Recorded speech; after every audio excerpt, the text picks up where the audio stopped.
Welcome back to Dream Aesthetic Podcast Behind the Scene, Series 2, Episode 5. Today we have the honor of having two athletes with us, right? Elvis and Amos. Elvis, the second time here. Welcome back. Happy to be back. Yeah. Welcome. Thank you. It's an honor to have you again. And our uprising athlete, Amos. Hi. All right. Welcome to Dream Aesthetic Podcast. And it's happy to have you on board. It's a privilege, I'll say. It's a very, very good privilege. All right, good to have you here. Right. Elvis, I think just a recap because this is not your first time here, right? So it's still fresh in my mind that last we spoke about how you made sacrifices, your trip to Japan. Oh yeah, absolutely. Yeah, right. That's right. Yeah, I still remember it clearly. Oh yeah. So you had to sacrifice your trip to Japan when you were competing. Yes. And that actually it's not an easy sacrifice, right? So everyone has their own story, everyone has their own sacrifice. And these are the things that we do not see and we do not hear when you are on stage. When you're on stage and you're looking good and people are just cheering you and then you are smiling, right? And all these little things, right? It's not even showed, it's not even showcased. So this is why we are doing this Dream Aesthetic podcast, right? The main thing is to uncover all the untold stories. And I think you actually made a pivot, the last we spoke on our first episode, on our first series, about how, what sacrifices you had to make, the relationships, your family trip and stuff. And I think this is what I think people out there want to hear and actually what inspired them also. And somehow your story has inspired people out there. Yeah. Right? Many. Yes, and many. Right. And actually that made them realize that, okay, everyone actually have their own struggles. Everyone have their own challenges. And, we all try to overcome that. I think that's something like a similar attributes that we all go through, in life. Yeah. Okay. I think for Elvis, maybe do not need a lot of introduction, but still introduce yourself. I think we go one by one. Yeah, Elvis, introduce yourself, and then Amos afterwards. Yep. Okay, so my name is Elvis. I'm 26 years this year. I have competed since 2018 or 2017. Sorry, that was the first time I competed. Ever since then, I did 1, 2, 3, 4, 5, 6, 7, 8 shows so far. So about 8 years. 8 shows, 8 right? shows, yes, that's right. Okay. Yep. Cool. And so you're not someone new, right? No, definitely not. Yeah. So you have competed. I think if you have competed more than 3 shows, you kind of not a novice anymore, right? So you're not someone new in the scene, and you have been competing since 2017. Okay, what about you, Amos? I think for Amos, maybe you have a different story than Elvis. Hi, I'm Amos. This year I'm 28. Actually, my competing history is not very long because actually I just started in the year of 2023. So 2023 first competition. Yeah. Yeah. So actually I'm still pretty new, and of course I'm still trying to understand how this industry goes and to have to be a better physique lah. So actually, I think so my first show was in Singapore also. It's with MPC. Then second was with Dream Aesthetic. Then my third one was my first overseas shows in Malaysia, which is with Global Classic Malaysia.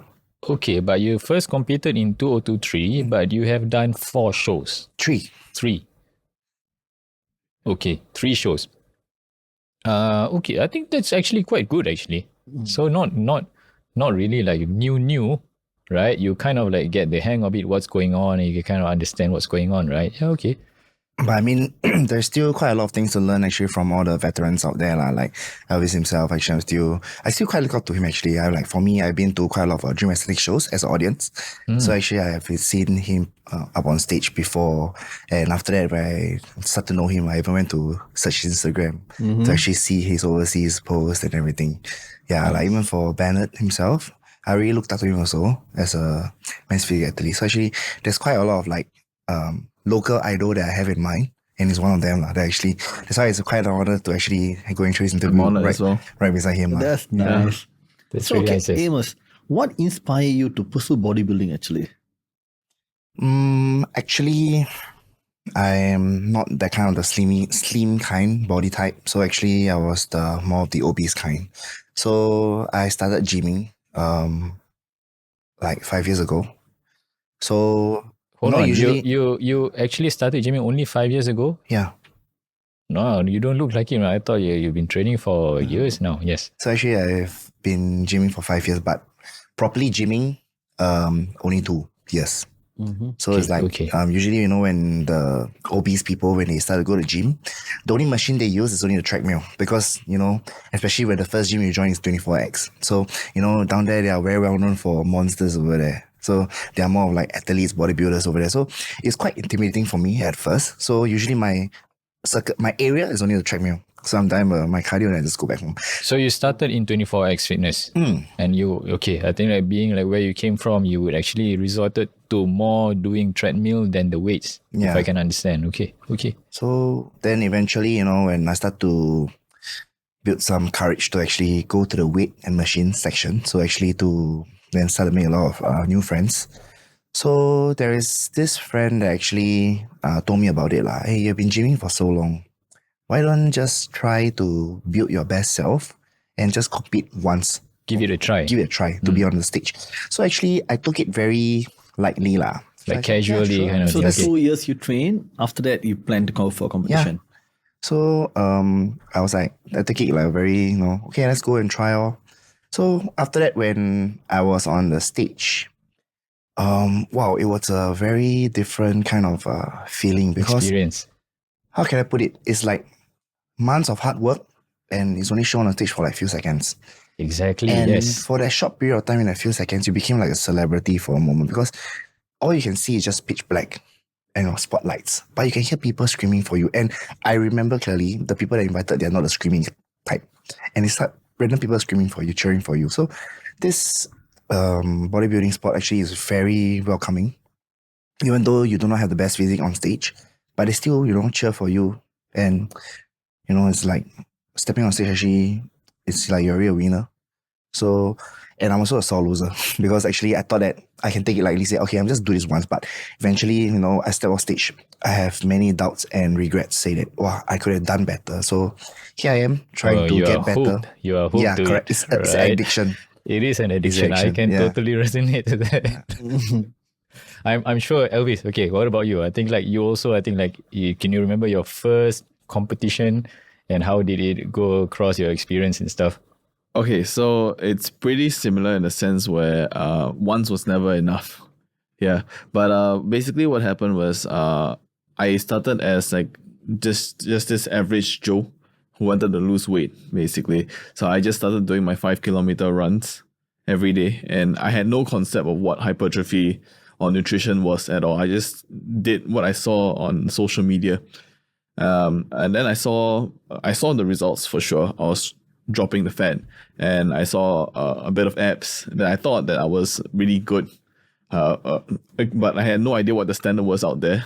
So I was like, I think maybe I can try to step on stage and see how I perform. And that first show was FM. Which in year was this? We were talking 2017. Physics Yeah, Showdown. yes. Yes. The moment I saw the other competitors backstage, I just wanted to go home because that okay. was a legitimate eye opener. I had realized that having abs alone is not It's enough. not enough. There's more to the physique than just the abs. Yeah, then that from there, instead of yes, I did want to go home because I was definitely not good enough. But at the same time, that lit a fire in me that still exists until today. And that was to bring my best to the stage the next time I go on So there. that experience ignited the fire in Yes. you. Okay. How did you do that first show?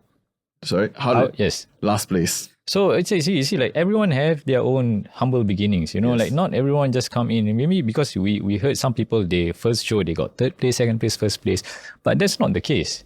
Like there are humble beginnings for everyone. For last place, you said, right? Yes, that's right. But that ignited the fire in you, and you started to, you kept going. When did you land first place? Oh man, Which year? so honestly, the first time I got first place was in Dream Aesthetics, 2023. Yes. So from 2017 to 2023, you were not getting first place, you were saying? Yes. So after the 2017 show, I competed next in 2019. Okay. That was for fitness Ironman. So Okay. I got 5th place in my category out of 11 people. Then 2020, I did another FM show. I think it was it the Nationals? Or I forgot what the name of the show Yep. was, but But it was an there were FME show, 3 yes. people in my category and I placed last. Third, okay. Yeah. Okay. So then after that, COVID happened. So there was no chance to compete. Then next time I stepped on stage was in 2022. My coach back then was Brandon Young. He suggested I go overseas to compete. So that was the first time I went overseas to compete. I had the privilege of stepping on stage with Joe Statics back Oh, yes, yeah, rest in peace. Rest in peace, yeah. And that was the closest I got to first place because I got second out of like maybe 20 people in there. Yeah, only second to Joe Statics Joe himself. Exotic, yes. Then in Taiwan, actually that was the first time I got first place because in Taiwan for the pro qualifiers, I placed first in my category, category and managed and to go get for into the overall. the overalls. Yes. Yeah, but of course I didn't win my pro card, and here I am today. Yeah, then the first time I won a local show was in Dream Aesthetics 2023, where I won my category, and I went over to the overalls where Sheiko took the overall title. Yeah. Yeah. Okay. Okay, cool. Yes. That's all. Yeah, cool. What about okay, Amos. I think back to Amos. Okay. Try not to compare stories because for me, like, I don't judge people also, like I judge during the show. Yeah. Right. But like as a judge, right, for me, what I resonate a lot because we all live the same wage and we went through the same, like same journey, if not the same, similar. My very first show was 2008. I didn't even place, same thing. Yeah. But that kind of like ignited the fire and you kind of like have that build up this relentlessness in your head, right? Say, okay, I gotta try it again. 2018, no place. 2010, no place. And then I took 3 years. 3 years of no competing. Proper Then 2013, I competed, but I had no confidence. But then I think at 2013, someone somewhere started to notice your presence. Then they say, hey, you competed 3 years ago. You were different. Now you look totally different. Then you kind of like, okay, there is hope, there is chance. And then you just going to grab that opportunity. What about you? What's your story, Amos? I think like you also probably have something similar along the line. Right? Because you said you started off, you didn't even think of competing. Yeah. Right? You were just thinking casually, right? And then your first competition, how was the experience like? Oh, actually, I would say that the first competition was, I won't say it's a very smooth sailing because, not knowing the federations. So, But you see, that's what we want to hear. We don't want a smooth sailing story. So, You want the thing is something, that, yes. when I sign up for shows, right, I don't know, like, what is NPC or maybe like what is FM, So I only see that, this show is coming up. Okay, it's nearer to the date. Let's try. So I didn't know that NPC actually is a global where many people travel all the way to Singapore to compete. So when during my prep, the energy was high, the morale was high. Were you with any coach? Oh yes, actually I was with Haslan. Okay. Yeah. So actually, I really thank him a lot. He's the one that actually gave me the opportunity. Nice. So Because actually I shout was out looking to for a Hasnan. coach, but it was hard to find one. So actually he decided to take me as a client to actually give me that first stepping stone to be on my first stage. So back to the experience on the stage. So everyone was very big behind. So like what he said just now, abs alone is not good enough. So at the point of time, my abs wasn't that great anyway. So body fat was still pretty high. So it's very good learning experience that when it comes down to the peak week because I have never eaten so much rice in my whole entire life for the last 2 days. So the carb loading phase was tiring. So eventually the experience was quite a great learning one.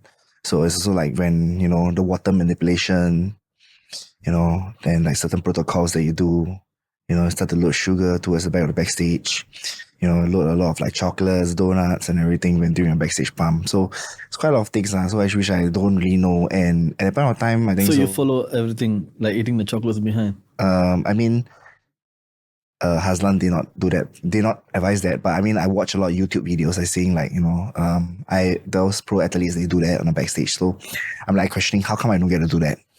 So they was like saying, oh, your body fat is not low enough to do that yet. And I was like, oh, okay, can. I mean, it was pretty fun. So I'll get shocked if you do that. Nah, I mean, backstage, yeah. Sometimes when you see too much of the videos, you're like questioning, hey, why do you do this? Why do you do that? So it's like there's many curiosity doing it. So, but you see, like that's also the learning point, right? You pick things up, you learn from it, and you learn from mistakes. I can vouch this. Maybe 5 years down the road, 10 years down the road, you will look back and then it was a memorable event, and it was a memorable time. And during that time, right, then you get, hey, 5 years down the road, you are in a much better position. Looking back, okay, then you will learn all these mistakes or all these like things, right? You are in a better situation. So it has, like I said, like how I believe how the universe works. When things needed to happen, it's just meant to happen at that very point of time. And then you just like, okay, it is what it is. It is meant to be. Then you move on. Yes. Yeah. Everyone is actually like similar in that sense, I guess. Though we all have actually like our own story. But I think like the pattern is actually similar, right? Yes. That's true. Yeah. Okay, I think Anand, I'll leave it to you to ask questions. Okay, so Elvis, so do you still work for the same coach, or what's the new coach? Okay, so I've kind of stopped working with Brandon already, and for slightly over a year now, I've been working with John Jewett's team. He's based in the States. And I got this coach. His name is Darren Farrell. He is Ireland's first Olympian in the classic physics division. So I kind of engaged him because I went through the J3U course myself. So Darren Farrell is under J3U team. Yes, that's right. So I completed the course myself, and I wanted a coach that kind of drew his parallel in terms of knowledge with me, so that we won't have any kind of conflicts going into the off season and into prep as well. Makes sense. So that's why we ran everything smoothly for one entire year, and then now I'm with him still in the off season. Yeah. Perfect. What about you, Amos? In your prep, do you have a coach in your prep? Currently now I'm working with Rosaini. Yeah. Perfect. Okay, so you used to work with us. I think the similarity here is that you both are, had the different coaches before, and then like change coach, for whatever reason, but I think for the better reason also, right? Yes. Yeah. Okay. Cool. Sounds good. So, Elvis, so what sacrifices in our recent show that you have made actually? Oh man. Okay, so after the 2023 season, I did a review on my performance, and yes, I previously did talk about the sacrifices that need to be made in terms of like commitment to bodybuilding and whatnot, but this time around, being somebody who is very much into food, because without bodybuilding, I would have been I was a very big foodie. So I would notice that after the shows, the limiter was kind of broken in a sense. So I did a review on that, and then moving into 2024, I decided to do a complete clean slate, in a sense where I only eat what my coach tells me to do. There was no seasoning on my food. Nothing, no outside meals. So the one sacrifice I made was this is a bit extreme, and this is not a lesson that I hope to impart on anybody who looks to compete. In fact, do not do this. I skipped out on every single special occasion in 2024. Which is last. For example, like Chinese New Year. Chinese New Year, didn't. Birthdays, I didn't. Anniversary, I didn't. Okay. Oh God. Okay, but what I would like to write on this, right? Yes. Were you in the same mindset? Because before that, you also made similar sacrifices, Yes. right? Like you had to cancel your trip to Japan. But I think that kind of like disturbed you emotionally back then. Yes. Were you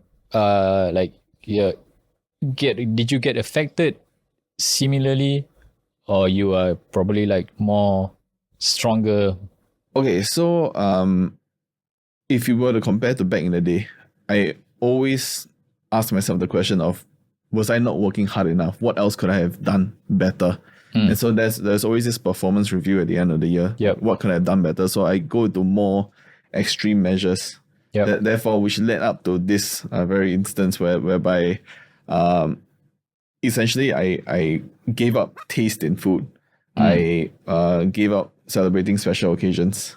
Pretty much the entire year was devoted to building my best physique yet. Yeah. And so as a result, my relationships kind of suffered.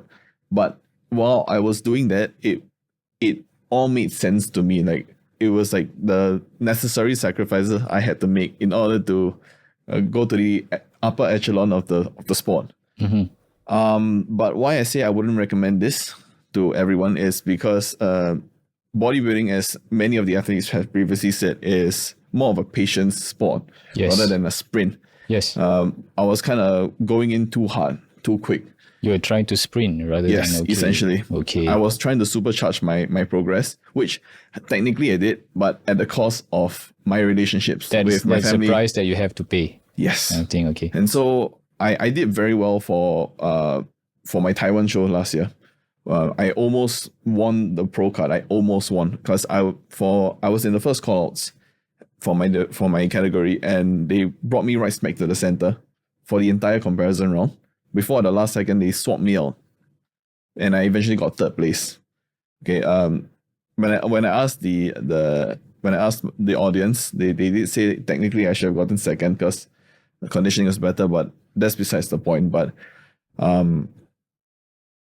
although I did pretty well for this show and for Dream Aesthetics as well, it felt pretty empty afterwards, and I was kind of left with like, okay, the shows are over and I did pretty well, but nobody's there to kind of like celebrate my wins with me. What do you mean empty? Like It's really hard to describe in words, in the sense where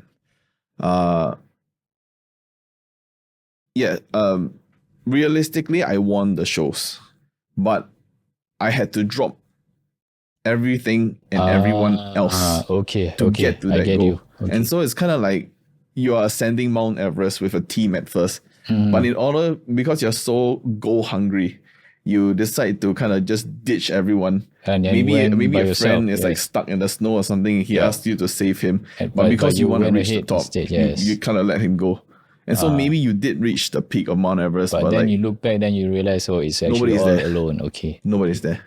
So actually, I ever talked about this before. So about the IFBB, like back then I want to get this one pro card. Then the vision of mine, I need to first thing my health on the line. Yep. I need to release laser focus, and then of course no family life.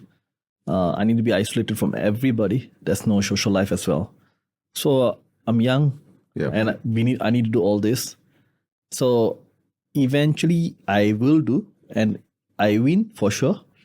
After I win, I look back, I turn behind, that what you're seeing now. Even though I win, you won't feel the win because I lose 5 things to win one. It's not called win anymore. Actually, I mean personally I feel that. That's why I tell myself, no, I'm not going to go in but that path, because even with personal, some of my own personal opinion, even if I'm going to be a pro one day, I mean, eventually when you keep on doing it, I'll become isolated and I will become a pro one day. And who going to be beside me now? So in other words, you're saying you actually win, on paper you win, but what's the meaning behind it? Yeah, and then after winner, then we want to go to the next line. That means I'm going to compete against the pros now. Yep. Financially, I must be very strong. Oh, absolutely. Yeah. Financially, I must be very strong. And I come back over here, who going to financially support? I mean, I'm still going to be a trainer. I'm not going to be a supercharged trainer that's going to charge like $200, $300. Excuse me. Nobody going to hire me there. Yeah. So I'll still be the normal trainer, but with a name there now. Yeah. But I need to keep the name. I need to go and compete the pros with all my costs involved. Yeah. So that's the only reason. And also for my own family, I personally, I feel I need to take the wisest decision. I'd rather be a king. I keep on have this own phrase in my mind. I'd rather be a king in my own small reservoir. Rather than I go to the ocean, I will lose myself. Not only myself, my loved one. Because for me, I love this. But for them, I'm their life. Yeah, so I measure this thing. That's why I always like to tell my athletes or even people who I talk in the gym, it's nice, but it's also not nice. So you got to be objective about it also, right? Yes. Yeah. I think my coach put it very well. I was Yeah. having a conversation with him the other day through a video call. He said, being a professional bodybuilder is not the fact that you can follow a diet or a training program or go through a cut. That's not it. That's actually the easy stuff. It is actually incorporating bodybuilding into a life whereby you're able to focus on your career, establish relationships, build a life, and then integrate bodybuilding into it. While maintaining all that, you still pursue bodybuilding. That's Yes. deep, man. That's That is deep. So I feel that kind of life, that if you want to have like life and bodybuilding, that means one big major company must come on board with you already. Yeah. Such as you should have a medical team with you, you should have a food company with you, everyone with you. And then, of course, now what is that? You have a family now, you have gym. But let's say nobody with you now, and you must supplement everything over here. I mean, realistically, I will feel that how to put this now family and gym together. Almost, I mean, I will feel it's impossible, but it's individuals. Let's say you have a strategy for it, it will be great actually. But if you're going to ask me, competition is very personal. No one, even the closest one, will never understand what you are talking about. Yeah. But you know what? I want to train my pectoris more over here. They'll say, look at this nice one. Not enough. Yeah. Yeah. And then whatever we are dieting is only personal for us. They will be sad for us. Why are you doing all this? Come on, eat a nice cake. Yeah. But you see, cannot. Next day I'm going to look watery. What is watery? They don't understand all this. So can have a beautiful vision. I always support my athletes to have a very big vision, but I don't want my athletes to fail at the top when they win. I mean, like regret, you mean? Yep. Yeah. You may achieve it, but then you Yeah, feel you full of rather regrets. win the Yes. 5 to lose 1 rather than you win 1 and lose 5. Yeah, absolutely. Yeah, I think that again that reinforces the fact that don't lose track of life just in the pursuit of bodybuilding or Bodybuilding, any yes. kind of goal. Yep. Yeah, that is really, really important. That's the biggest lesson I got out of 2024.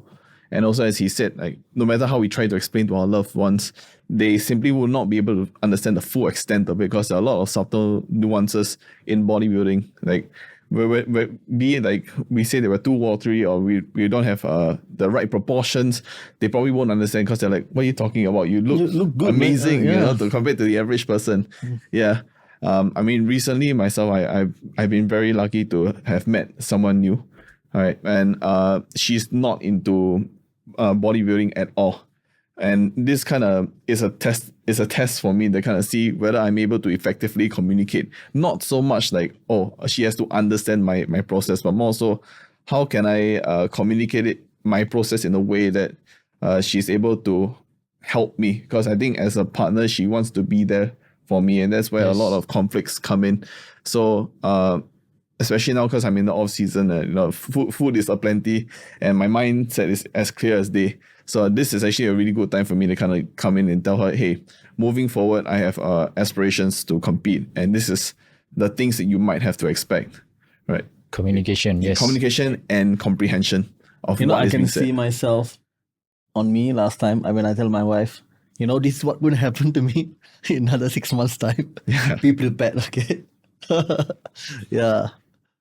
So, okay, what about you, Emma? So, in your prep, okay, what are the sacrifices you have made? Because you told me last time you'll be a bigger size. And then what are the sacrifices you have made to compete in a show? I think so. For sacrifice wise, it's pretty much similar to everyone else, which is like you have to give up your social life, family time. And if let's say you have a girlfriend, which I do, I mean, usually, they will want to eat out and, celebrate occasions, but which you're unable to. So maybe on my hand, I'm a little bit more fortunate in the sense that she's very supportive. So, sometimes when you're very low on food and you still need to cook your meals, she tend to help me to cook it. So That's beautiful. yeah, and sometimes, when because I work in an 8 to 5 job. So usually, after work I need to go and train. And by the time once I train, I reach home like 11, plus 12, and I still need to cook my meals, prep my meals for the next day. So usually when I'm back home, she's really like cooked already and she's packing for me. Wow. So I'm very fortunate in the sense that she is very supportive. But of course, on the other hand, sometimes she will ask how long are we gonna still do this lah? Which I mean, I have a goal in mind. But that's not wrong at all. What she asked. Yeah, actually. Because she has all the it's rights like, to ask. Yes. She loves you and she wants the best for you. But in return, she want to know you love her or not. Yeah, of course I do. Of course I do. No, that's words. Come on. What you say is word. She means she whatever she do, she say I love you, but not by words. She prove to you. Yeah. Yeah, but you can always tell to the person I love you, man. But are we doing it? Yeah. Athletes, are we doing it? I tell you no. We are always so gifted, having our loved one doing everything for us. Then we say, just understand me, okay? Just understand. We use this word, understand me, but they understand us. But the thing is, deep down they just kept quiet. we understand them not. They only want us our time. Come, eat with me. Come, just talk to me. Come, let's go and watch a movie. Hey, I need to go to gym. I need to diet food. So they will say, okay, go. I cook for you. I take care of you. But they are always waiting. Sometimes, even why I'm sharing with you this, I know my friend, he has a very beautiful girlfriend. And that girl is a very dedicated girl, cook for him, take care of him like a girl like that. But he keep on competing. After some time, the beautiful goal lost already. And who to blame over here? I say him. If you join an event, you join, but you must know when to exit. The exit point, if you don't know, then you stuck forever for life. Even my athletes, I'll say, once you create a great recognition, you be a star in Singapore, then boom, you'll be a coach. Create a very big panel of you create money from here. Yeah. Great.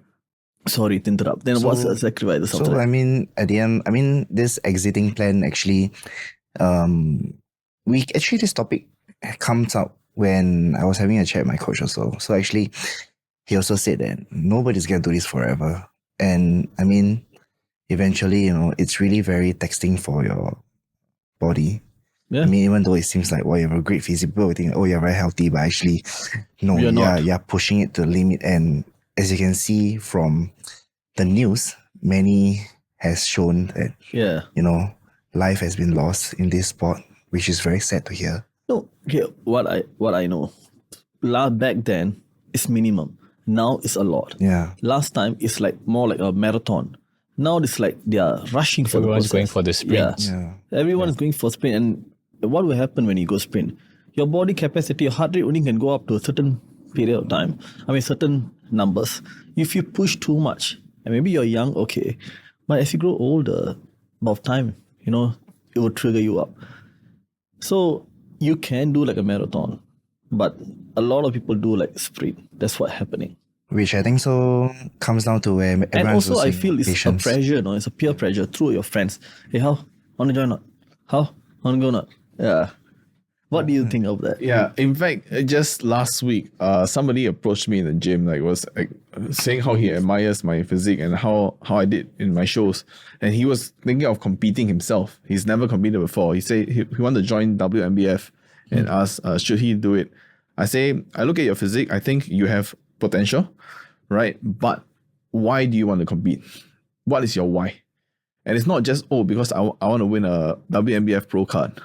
Have you considered other aspects of your life alongside of this, right? Are you in the right mental state? Are your finances in check? Yeah. Yeah. So, and also what Anand brought up, are you being pressured by your friends to compete? Is it because they say, hey, you have an amazing physique, so you should compete? So is that your why? Then in that sense, nobody is doing the work for you at the end of the day. Yes. When the sun rises, even before the sun rises, you have to be the one going to do your cardio. Yes. Right? And you have to be the one doing your meal prep. You have to be the one training hard. Nobody's going to tell you that. But everyone's just going to be on show day and just like, whoa, wow, you look amazing. Wow, that's it for a few seconds. You win, they say, I know you will win. But if you lose, win too much already lah. Yes, biggest mistake is to allow peer pressure. Don't ever listen to anyone. Yes. Just okay, now I'm gonna ask you with his questions. Why you want to join competition? What's your why? Yes, Amos.